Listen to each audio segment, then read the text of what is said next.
Hey, welcome back to the Student Ministry Conversations podcast with your hosts, Brent Aiken and Russell Martin. We are glad that you're joining us today, and we hope that you find this conversation helpful, insightful, and encouraging as you lead your students in ministry.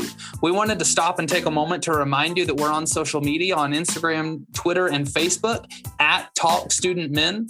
We also have a website, www.studentministryconversations.org, and then also we're on the Clubhouse app, and we host a club called Student Ministry Convos, where we host rooms on Monday afternoons and Thursday mornings. And we'd love to see you and connect with you on any of those. Today, we're going to hear an interview with Melissa Glaves, and she shares a little bit with us about worship leading with and for students. And so, Russell, this was your conversation. So can you tell us a little bit about it? We had a great conversation with Melissa talking about student ministry, worship leading. And so that's something that's near and dear to my heart that I've done for many years. And so it was great to talk to her. I learned some new things. We share some songs. We talk about how you put together a worship team, how you do tryouts, and just some ways that would help people as they continue to add worship as part of their student ministry. Man, that sounds awesome. And so I'm looking forward to hearing this episode. I hope you are too. Without any more delay, here is Russell's conversation with Melissa Glaves. So the first question is this. We're just going to jump right in.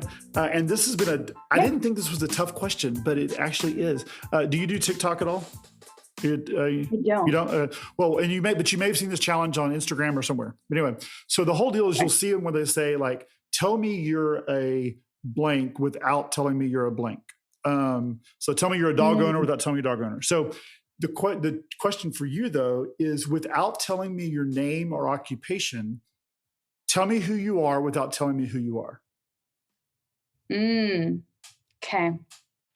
Well, I feel like Bianca Olthoff is in there somewhere. Like if I had to like meld people together, I mean, based on eyelashes alone.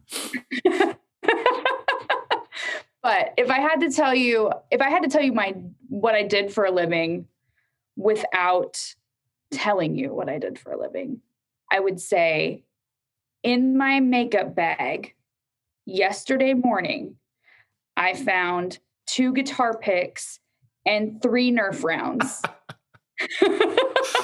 That would tell me youth and worship and youth right immediately. My wife would always, there's a little jar. My wife would just pull out my guitar picks and put them in a jar. And I would be like, I'm out of guitar picks. I have none. I need to go buy some. She goes, did you check the jar? And I was like, well, there's 30 of them right there. Yeah. My supervisor and I say supervisor, but he's also a very good friend.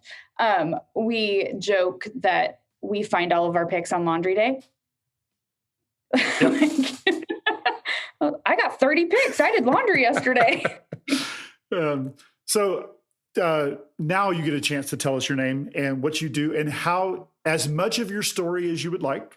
You can go back as far as you like and just tell us kind of how you got to where you are now. All right. Well, my name is Melissa Glaves. I am a worship pastor and youth support here at Calvary Christian Church in the Omaha Metro of Nebraska. This is a new role for me. Up until now, all of my youth experience has been volunteer. So this is the first time youth is in my actual job description, which is pretty fun. I've been in this role since October, so just a few months. But I am loving it and kind of got here by way of growing up in the church. Went on my first mission trip when I was 11 years old, and it was a singing tour, actually with the same group that I answered an altar call and came to Christ at one of their concerts 4 years before that. And so came to Christ when I was 7, went on my first mission when I was 11, grew up in front of the church on the worship team, eventually became the worship lead at that church, and then moved to Spokane for my husband's job. So originally from Alaska, moved to Spokane for my husband's job, and ended up on staff at a church there as well, and then transitioned off that staff and onto staff at Calvary. So I've been married for almost 16 years we have 3 kids. I have a 14-year-old daughter, a 12-year-old son, and a 7-year-old son. And so I get to be pastor mom. I have 2 of my kids are also in my youth ministry. And so it's pretty fun. They take it in stride. They're great PKs, and I appreciate that. So yeah, that's my story. Well, you said youth support. Like, what is that role? What is? So we have we're a multi-site church. And so I don't have oversight of any specific campus for youth ministry. I have a central role. So basically, I help with some of the administrative stuff. I help with worship. I took a little foray into speaking recently, just basically whatever the youth team needs to help things run at optimal capacity. That is what I do. Awesome. Well, I definitely that's something I probably want to come back at some point, and maybe not in this conversation, but talk about those type of things, because this whole deal is or the whole story. And I can edit some of this out from my stumbles and your stumbles as well. But the whole podcast and what's watching is youth leaders and listening and getting ideas and things. And so, I originally thought about you talking to you for worship stuff, but that youth support role will be one to, I'm sure you have a bunch of tips and tricks and things and apps and things that you have done. Why don't you share just a couple, like just in the youth support before we get into worship, youth support, what are some things, if you were going to say, hey, here's just some things, a new youth leader coming in or something like that, here's 3 things that you should think about or do, or something you've learned that's made your life a lot easier in that role?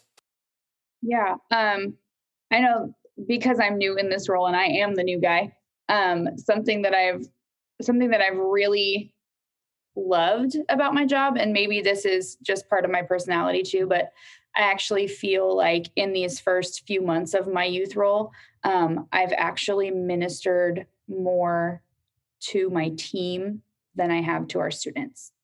I lead worship. I pray with them. I do all those things. But as far as really doing life with people and getting to know them and coming alongside of them, I feel like I've done that even more so with the 3 men that I'm on staff with and our support coaches than I have with the students. And I think that that's really valuable, because as you're pouring into the leadership around you, you get farther reach that way, that they can pour into students, from a fuller cup. And so I've loved that. I think that the GROW curriculum is fantastic. That's what we teach from. They've got some really interesting, really useful tools. And then the first 4 months of my role here was all planning and pulling off our winter youth event. And so Brush Fire is what we use for registration and things like that. So those are kind of where I lived for a long time. Obviously, Planning Center. If you are on Planning Center, if you know, that's a powerful tool. I love that. So yeah, there's all sorts of things out there that are helpful, and you don't have to keep so much in your brain. You can put it on your laptop and close it and go home and and be present with your family and not have to remember, a million things. But I think number one for me is just pouring into the people that you're running with is a big deal. Now you said you volunteered with youth ministry before as well. Yes. What are the differences? I know there's differences, but what are the things you like and don't like about having that direct contact with students versus being the one pouring into the adults? I think both are important.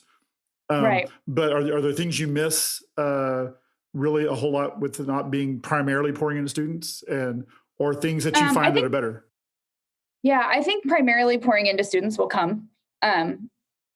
Right now, it's just I've been very focused on building relationships with our leaders, and I've done both in both places. Like as a volunteer, I was on staff at the church that I volunteered at, and so my role in that was very much like I had all of the staff side information, but still like volunteer expectations. And so, so I kind of got to like bridge that gap a little bit there too.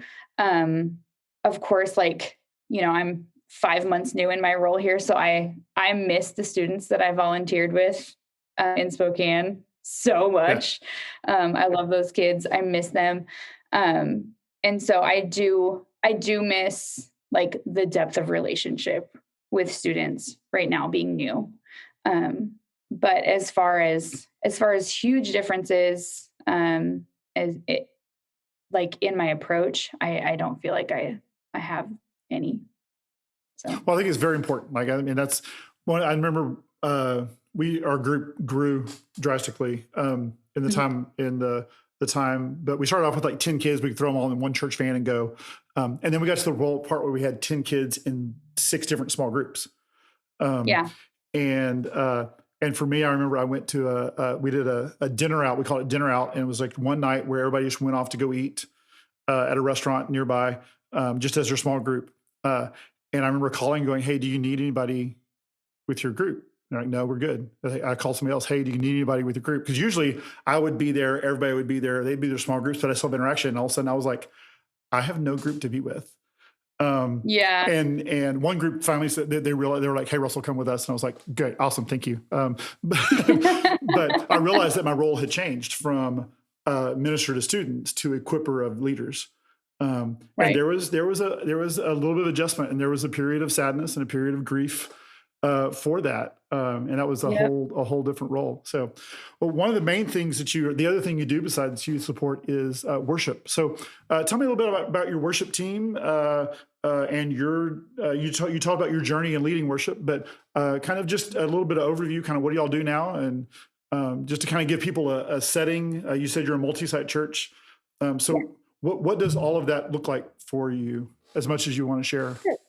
Yeah, our creative team is, I think there's 7 of us on the creative team, and that's, tech directors and different things. 4 worship pastors on staff. So my role is split. I'm half-time worship pastor, half-time central youth support. And one of the guys on the youth team is worship and youth for his campus. There's another lady who's just worship at another campus. And then we have our central worship pastor who kind of rotates around. And so I'm the worship pastor of our largest campus, the one that we do all of our online broadcasting from and all that. And so I actually get to lead worship for Bellevue South and online, which is fun. As far as my team goes, my husband's my drummer, which is fun. And then most weeks I have the central youth pastor central worship pastor on stage with me. And so he plays lead and sings. And we have, a couple keys players, couple bass players, one guy that I rotate playing acoustic guitar with. So sometimes I'm hands-free, sometimes I'm playing. It's age-wise, it's a very diverse team. So I've got a guy on my team that's 18 years old, playing bass. He's amazing. And then all the way up to, some people in their mid 50s that are every bit as amazing. And so we have a lot of fun. And, all different backgrounds, all different experiences. But, as God does, got us all to the same place.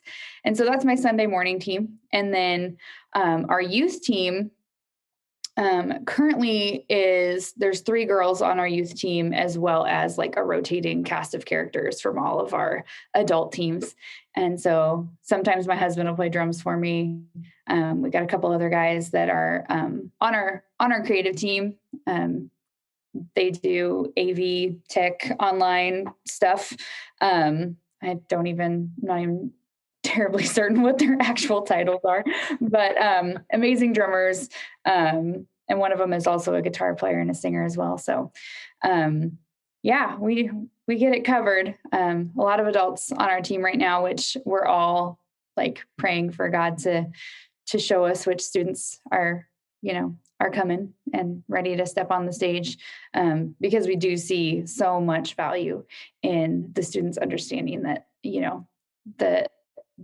the youth group should be, we would love for it to move to a place where it's by them and for them, so that, they're leading their peers and finding their place, as ministers in the kingdom, because we're all called to. We're all called to share the gospel. So super excited about what God has in store for that. Our youth group has grown significantly just recently, like since I came. Right at first when I came, there was like 50 or 60 students a night, and lately it's been right around 100. Our winter event had about 140, which was great, and that's 6th through 12th grade. So yeah, that's what our teams look like. That's what we're hoping is coming. Got a couple of female singers and one keys player right now that are students on our youth team. Well, as you're starting to build that youth team, because I know that's something that a lot of people are looking at doing, and there will be a lot who are redoing now coming out of COVID and that. What are the main things you look for when you're looking for those students? Is it heart, talent, ability, commitment? I mean, all those things would be there, but are there what do you kind of look for when you're doing that, or expand on those? Because I think I probably answered your question. I honestly think the most important thing that you can find for a student is one that's coachable. You can teach a kid to play bass if they're willing to learn. You can bring a kid along in their spiritual journey if they're willing to follow. I think coachability is number one. If you can find a kid that already knows how to play, that's awesome. Yes, Lord. And then obviously you want their heart to be in the right place, but I think especially for youth worshipers, you really are taking them on a discipleship journey. So it's okay with me to have, especially a student on stage, that maybe is there because they think it's cool. Obviously you don't want a whole team like that. But if you get some, long-haired blonde kid playing a lead guitar who just thinks he looks awesome, bring it on. But let's spend a lot of time talking about how we do this for Jesus, and how, it's not about us, it's about him. And, the biggest compliment for a worshiper, I think, is when you get off the stage and people don't say, "Oh my gosh, you sounded amazing." They say, "I felt the presence of God." That's what I want. And so, just spending a lot of time talking about that, casting vision for what the goal is, in a worship set. And, I just think encouragement is huge. As a leader, you want to encourage your kids, but, as far as things that they already have, I would say coachability is always my number one. I love teenagers that aren't afraid to communicate, good or bad. Because even if they're communicating frustrations with you, it means they care.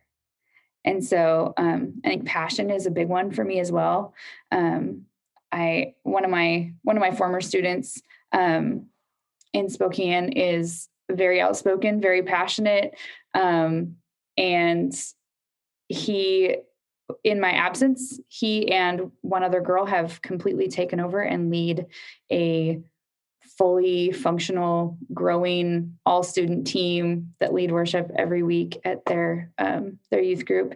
And I think, leaders speak their mind. And so it just makes sense that he would be in that position. And when he first came, it was like, dude, you got to stop being so negative. How can we spin this? But yeah, I mean, I love a student that's willing to learn. And so that's the biggest one for me.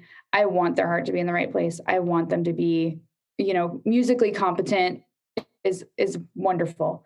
But those are teachable things. You can't teach them to be willing to be taught. Yeah. So if a student wants to join the team, do you have a process, or do you have a form, or do you have just kind of, hey, you look like you do good, or what's your process for onboarding a student? Yeah. So usually I have a form of like some expectations, just so that I've put it in front of them. I have them sign it. I have their parents sign it. So that if there ever is a problem, I can be like, you agreed to this. Like, I know you read this. And those are like super easy things like, be here on time. If you don't rehearse, you can't play the service.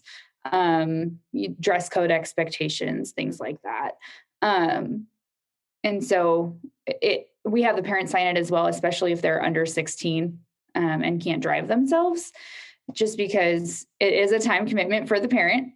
And it's not a big deal if a student can't make it when they're scheduled. I just have to know ahead of time. And so, just those very basic things that sometimes teenagers miss because, well, I don't want to tell you that I'm going to disappoint you because I don't want to disappoint you. But then it gets worse when they don't communicate, And then, we even have on there as well, like you're representing the youth group even when you're not on the platform. And so we do expect you to keep that in mind. And we know that, you're human and that's okay.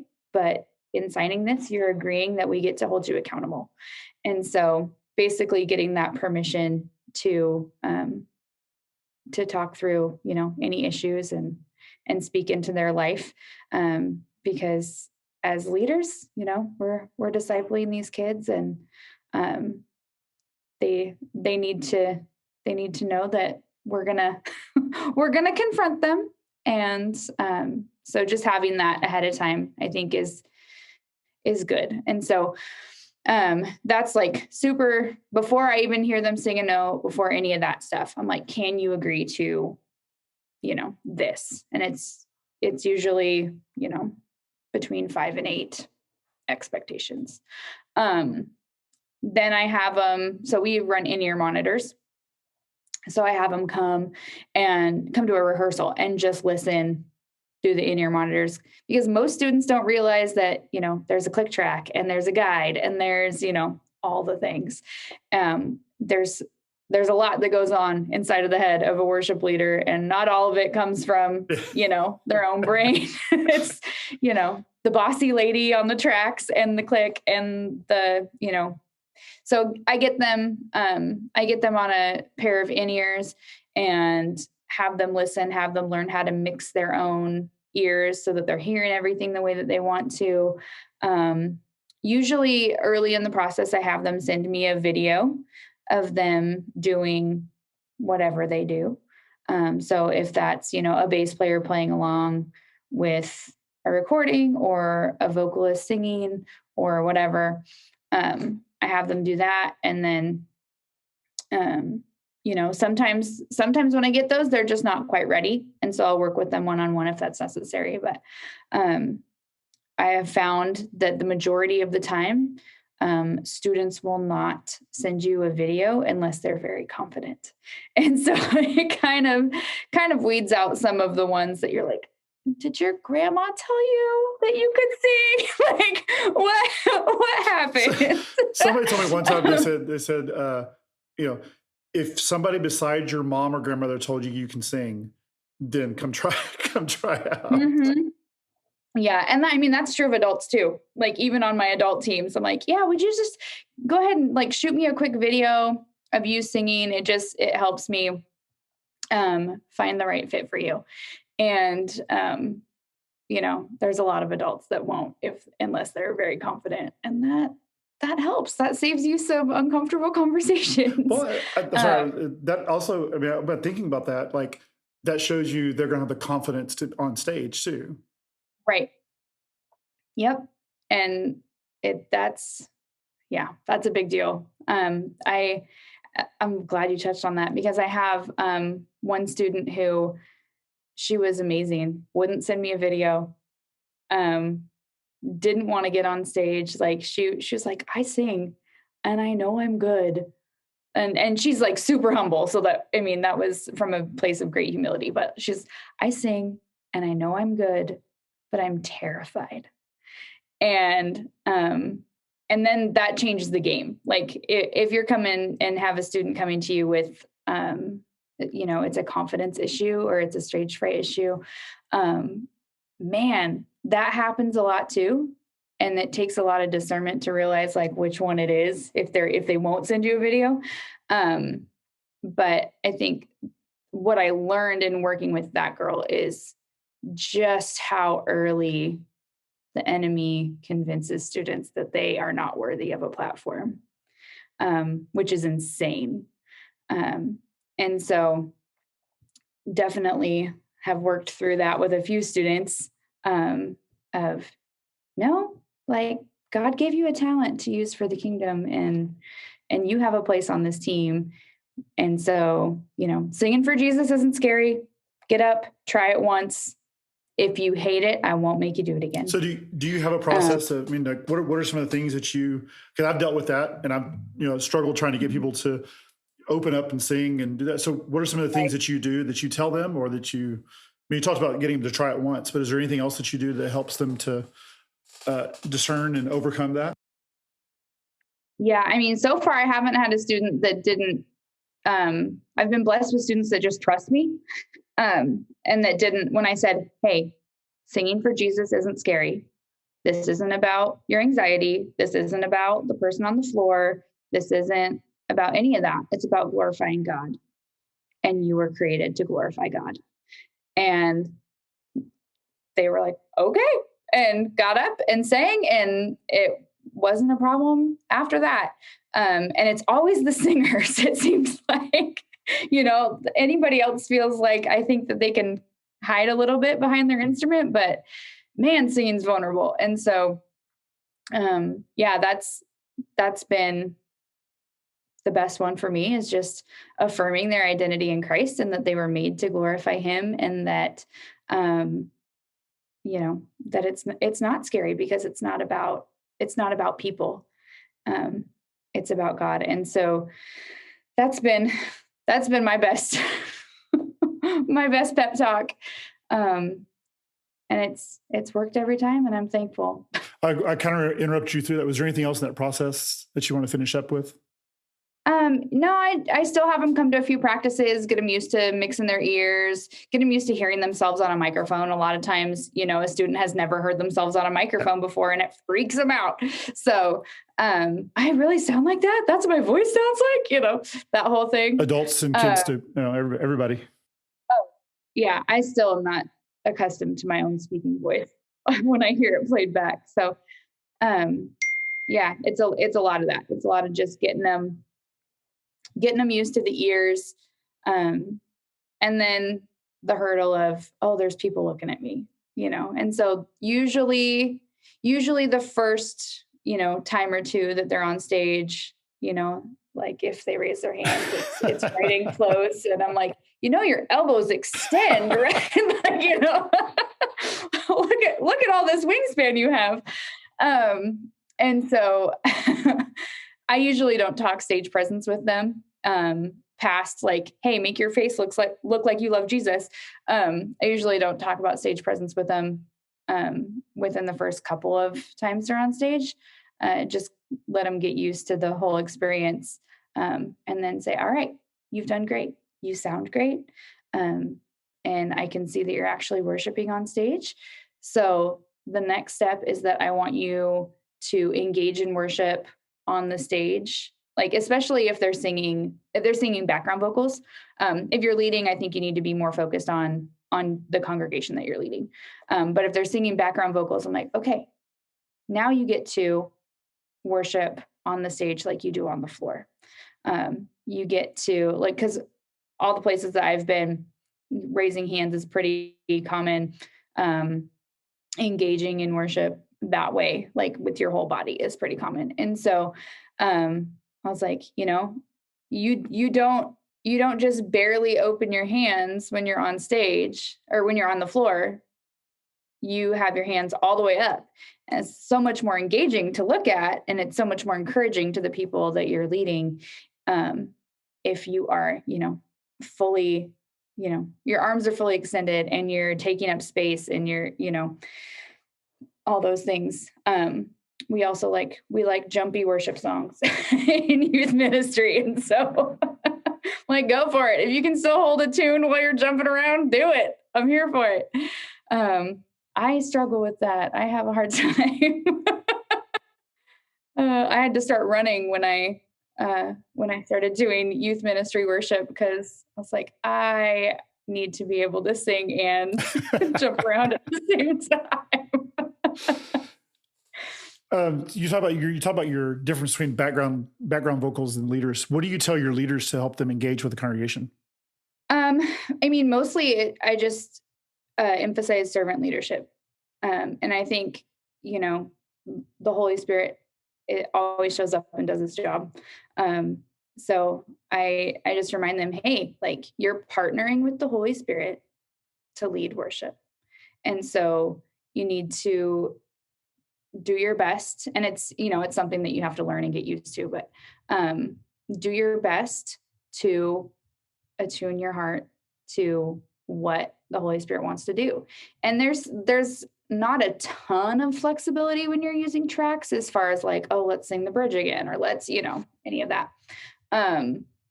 But you can definitely skip a repeat of a chorus to pray or to encourage your congregation, or, what have you. And so, or, take space between songs. And so when somebody is the leader for the evening, a lot of times I'll talk with them ahead about, hey, there's a musical break in this song. What do you think you might want to say during that? Rather than leave the space open, let's take that time. And so using tracks, you can actually play it while they say, well, I think I want to say this. I'm like, all right, let's do it. So we play the track and then see if what they want to say will fit in that space, or if they can adjust when they hear the guide come in. I think giving them kind of a pre-service run through even of those moments, because I believe that, Holy Spirit can just as easily show up in the planning as he can in the moment. And so, and a lot of times the students are so much more comfortable and speak with more boldness when they get the opportunity to run through it. And so I'll do that with them, backstage or ahead of time. And it's funny, you do that a couple of times with the same kid, and before you know it, they come to you and they're like, I want to do this song and I want to say this thing. Or they'll say, I was right before I went to bed last night, I was praying and I just I don't know if it was me or Jesus, but I just got this idea and I want to do it this way. And okay, cool. Awesome. Let's go. So, those are some of the things that I've done to help students prepare. Awesome. I had one more question on you talked about, you were able to weed out some of the ones with the video. So what about, because I know there's some youth director listening to this who goes, I have that kid who swears they can sing and they can't. But so do you have any tips to help that situation? I've used a game film approach a couple of times where I'm like, okay, let's sing this song together. Or I'll play my guitar, you sing it. We're going to video it and we're going to watch it back. And let's figure out, where we can improve and things like that. Sometimes it's as simple as they just can't hear themselves. And so sometimes I'll take my ears and plug it into their pack and, have them sing. And I'm like, all you have in here is click and bass. No wonder you can't, or they take one ear out and then they can't hear the click because let's be honest, sometimes there's a student drummer and that can get a little hairy sometimes too. Or adult drummer. So, yeah. Yeah, I've been blessed with very, very talented student drummers. But every once in a while, they get excited and kind of slip off the click a little bit and things get a little interesting for a minute. But so I've done that. I've also jumped on, like when students are trying to learn how to sing harmonies, sometimes that can get a little sketchy. And so I've jumped on the talkback mic from our front of house and sang that harmony with them, even during service, to help them hear and stay on. And so there's all sorts of things you can do. But I taught voice lessons for a lot of years. So we can drill, certain lines of songs, talk about things like breath support. 'Cause a lot of times, it's their notes kind of go flat at the end of a phrase because they didn't breathe right or what have you. But there's some things that can be done, and there's some things that you're like, all right, well, you have the heart for this. Let's see how we can capitalize on that. Yeah. And so, some students, they hear themselves and they're like, can I learn how to run sound instead? Like, can I do lyrics? And that's always great when it's their idea and you don't have to be the one to, burst their bubble. Well, I do love what you said about the planning, and the Holy Spirit can work in the planning and as well as in the deal. Because I always, contemporary worship always looks so free flowing.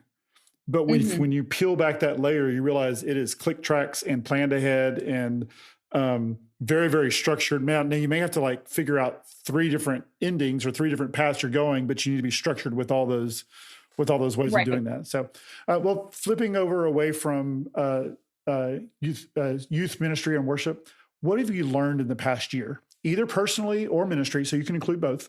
But just over the past year, what are the lessons you have learned? What's God been teaching you? What have you realized? Anything? Yeah. Just to walk through life really open-handed. I don't want to hold anything in my hands that God didn't place there, and I don't want to cling to anything that he wants to remove.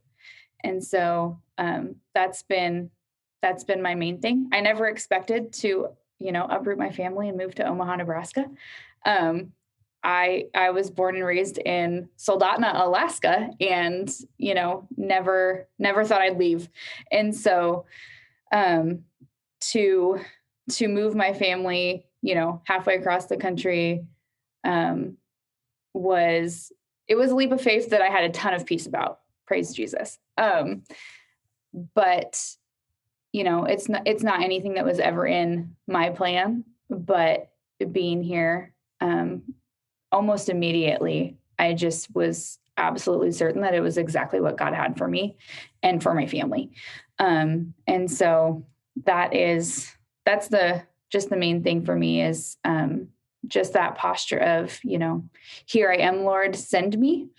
And just being very open-handed, not clinging too hard to any one thing, because we know sometimes God removes good to give great, make room for great. And so, yeah, that's kind of what I've been living for the last year or so.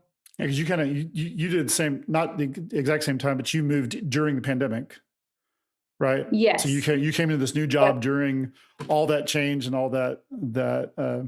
They told me when they were like, "Hey, would you be interested in going to a church?" I was like, "Sure, I'll go to a new church in the middle of the year, during the middle of an election, during the middle of an economic downturn, where there's no toilet paper and a pandemic." And murder hornets, which I think y'all have up there, but I don't know. Murder hornets, yeah. I really felt like that was going to be a bigger deal than it was, to be honest with you. It was like, they're here. And then it was like, I heard nothing else about them at all. They're here. Yeah. End of story. I expected more, but it seemed like there was one thing after another at that point. But yeah. So, yeah.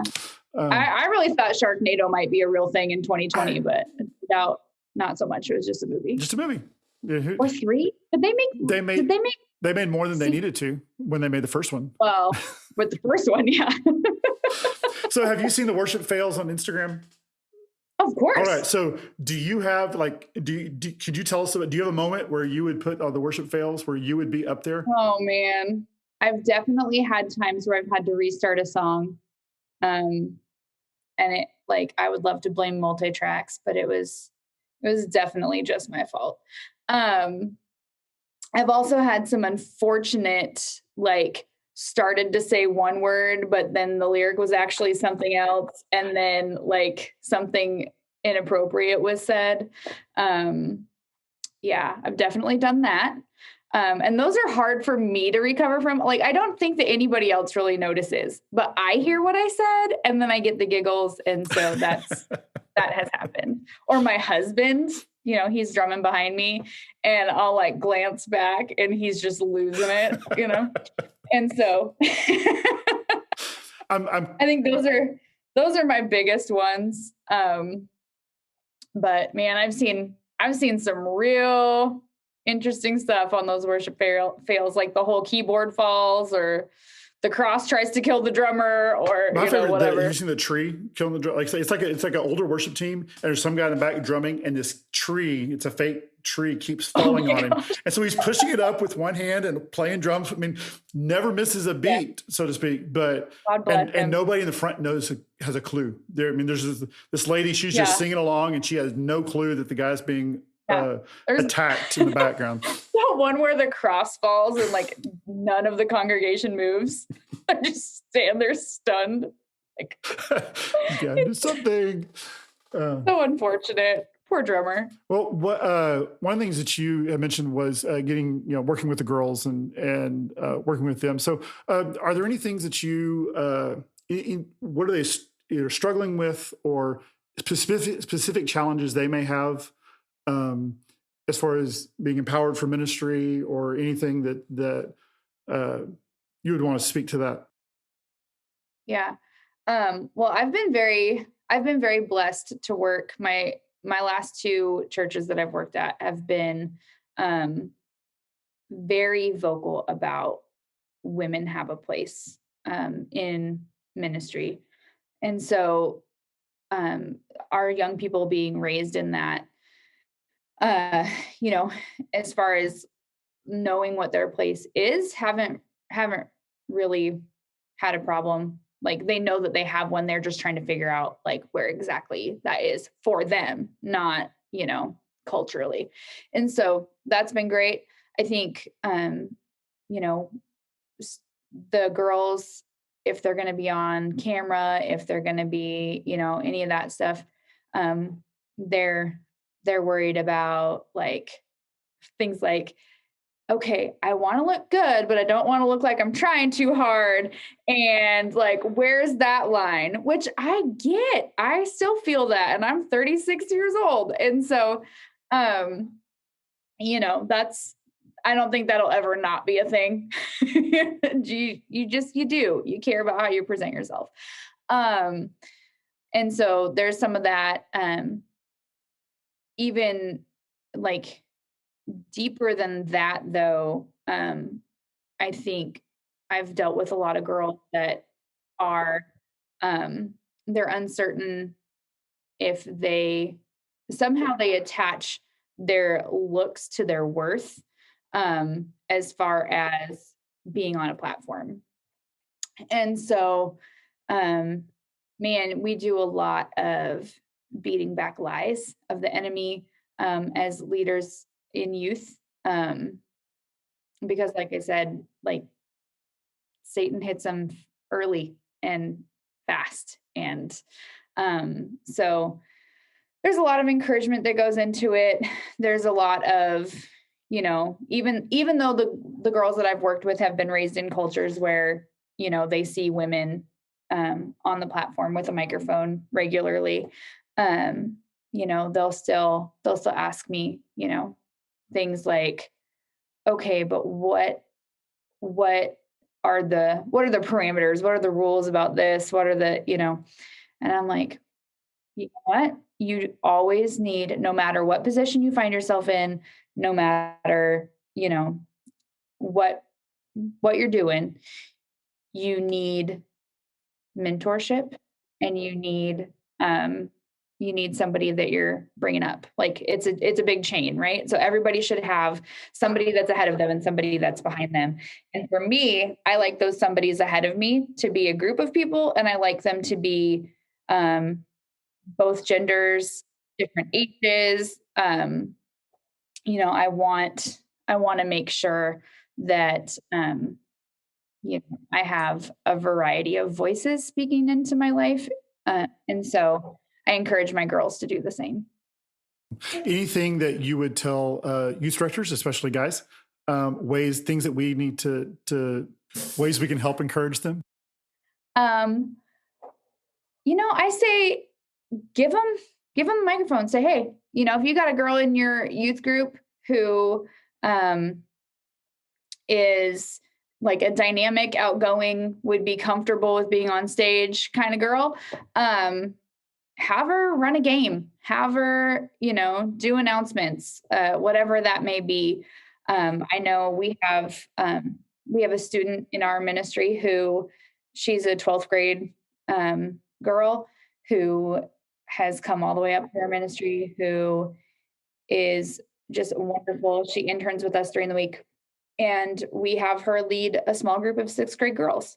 So I think the more we can speak into, like any of our high schoolers, if you have a youth group that is 6 through 12, empower your high schoolers to lead your middle schoolers.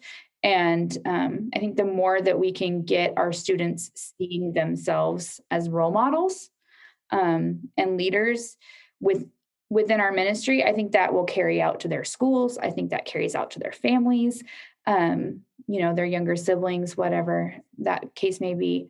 I think, I don't think any of our students wake up in the morning without mentorship and think, I'm a leader. I think that's kind of our job to call it out of them and empower them in that. Well, it has been amazing to talk to you. I've thoroughly enjoyed this, and I hope this is not the last time we do this. Hope you'll be up to doing it again. So I have one last question related to worship.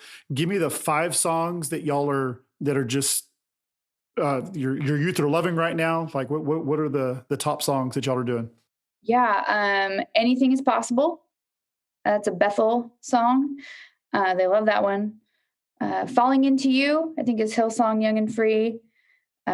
We just introduced a song called Chain Reaction, and I am at a loss for who that's by. They love Rattle, of course. And then Red Rocks Breakthrough. They love that one. And is that 5 or was that 4? You can keep going as long as you want, but I think that's been 5. But yeah, they love the upbeat ones. They love anything that just declares the character of God, whether they realize it or not. Like those are the ones that they really get fired up about, which I love. They love Raise a Hallelujah still. It's familiar. I think they like the idea that their praises can roar in battle. They're a little angsty, they got a little fight in them. So they love that one. What about you guys? I want to know what you guys love. I mean, like I said, I going from doing worship. Of course, my last time leading worship was with like 5 people in front of me because it was COVID stuff. But we actually got a lot into. We went to a camp in Alabama called CFAT. It's a third world missionary experience. But so a lot of the songs there were different than what we had done. Like it just kind of it wasn't the Bethel, Chris Tomlin, Crowder. It was so it was Sing Team. It was Vapor. And now that you asked that, I was like, let me pull it up. But hold on, where's that list? See that list. I'm looking at my pulse of the screen. So it was things like, I'm just going House Fires, Pieces by Bethel, Vapor, the Liturgist, a couple songs by Liturgist, Vapor and Brother, How I Need You, Sons and Daughters, Satisfied in You. It's great song. Love that one. By the Sing Team. We'll All Be Free. It's from William Matthews. Okay. All the Poor and Powerless. So we definitely were the opposite. We weren't the real fast songs. We were definitely the slower. Yeah. Well, they love Highlands, Song of Ascent. Okay. They love that song. They love Good Grace. There's all sorts of I don't know. They're funny. The ones that they latch onto. That's what's fun is to look and see they'll be, hey, can we do this? I was like, I did that whenever I was a youth, and there's some I call them legacy songs. There are some songs that they're just going to go through and they're going to stick. And I think after 1 year they'll release 10,000 new songs. And I think there's probably 2 of them in there that will stick forever. What I don't like is, and I don't know what Christian radio stations you have, but like Air One and some others that will a song will come out and they'll play it. So Blessing, after a while, I hated that song. I was like, I don't want to do it because I'd heard it so much.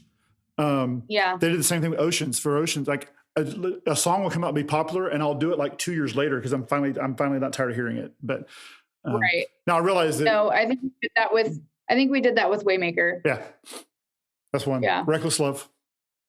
Ooh, yeah. Yeah, I mean, there's some of those songs that just get burned out because they're and it's not that they're not good songs.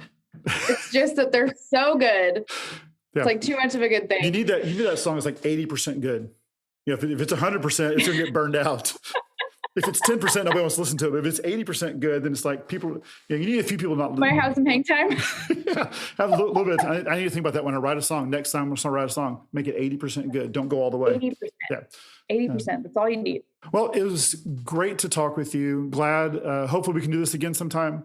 And look forward to seeing you in Clubhouse rooms and hanging out there. So anything you want to share at the end, and also tell us any last thoughts you have. And also if anybody wants to connect with you and ask you more questions or pick your brain, how can they get a hold of you? Yeah, well, I am ridiculously easy to find. My Instagram handle is just my name. So it's at Melissa K. Glaves, 1 L, 2 S's in Melissa. And then you can also reach me via email at melissa.glaves@calvary.ch. Awesome. Mine, Russell's 2 S's, 2 L's, but I always have to kind of say that. So, well, thank you very much. And we will talk to you later. All right. Thank you. Bye. Man, that was great. Hey, thanks everyone for joining us today. We hope you were encouraged and inspired by this week's episode and that you found tools that you can use as you pour into the lives of your students. Yes, if you enjoyed this conversation and you found it helpful, we would ask that you leave a comment and a rating on whatever platform you are listening. That helps us so much as far as moving up in the ratings and letting more people know about this podcast. Also, maybe you know someone who might benefit from this conversation. Take a moment and share this with them on social media and tag them, and also tag us again at Talk Student Men on Instagram, Twitter, and Facebook. And so, Brent, you did the interview for next week's episode. So can you tell us a little bit about what we are in store for? Man, so next week, we are going to sit down and have the conversation with Cheyenne Fenty. And I have to say that Cheyenne might be one of the most dynamic people I have ever met in my entire life. She absolutely exudes joy and positivity. And it was so much of an enjoyable conversation to have with her. And we talk about retaining youth through college. And so Cheyenne has volunteered as a youth helper for over 10 years. And honestly, it's been longer than that. But then also she helps with a nonprofit organization called Pathways VA. And Pathways VA is a faith-based nonprofit that's dedicated to building pathways to education and employment, good health, and revitalized community. And that's in Petersburg, Virginia. And so we talk about her experience of how we retain youth. And it was just a really, really encouraging and challenging, to be honest, conversation. And here's a small clip about next week's episode. It may seem tough and it may seem hard, like, oh, I got to call this kid again, or, oh, this is what's going on. It seems hard in the moment, but I'm telling you, these are the seeds that we're planting that God will bring a harvest in. And then God rewards you for that. He will totally rewards you for that. And what I've seen in my personal life, the more I sow into other people, God takes care of the things that are going on around me. Whatever concerns me, he's taking care of it because I've answered the call to be in youth ministry. I'm looking forward to that conversation. I kind of set in a little bit of it, so I got a little bit of the convo, but I am looking forward to hearing the full interview with Cheyenne. As a reminder for those who are listening, if you will go to studentministryconversations.org, we put all of our show notes there. We put links from the episode, how you can contact those that we have talked with. If you'll just search for this week's episode with Melissa, which is number 6, you can type that in the search bar and it will bring you right to this episode. Also, if you're looking for previous episodes, you can type any of those in there as well and find those. And there's also helpful articles and posts. If you happen to be on the Clubhouse app, just a reminder to look for our rooms. We're hanging out in the Student Ministry Convos Club on Monday afternoons and Thursday mornings, and we're talking a little bit about some of the things that we talk about on the podcast. So it'll be a great chance for you to catch up and see what else is going on. Again, thank you for joining us, and we look forward to seeing you next week. See you guys next week.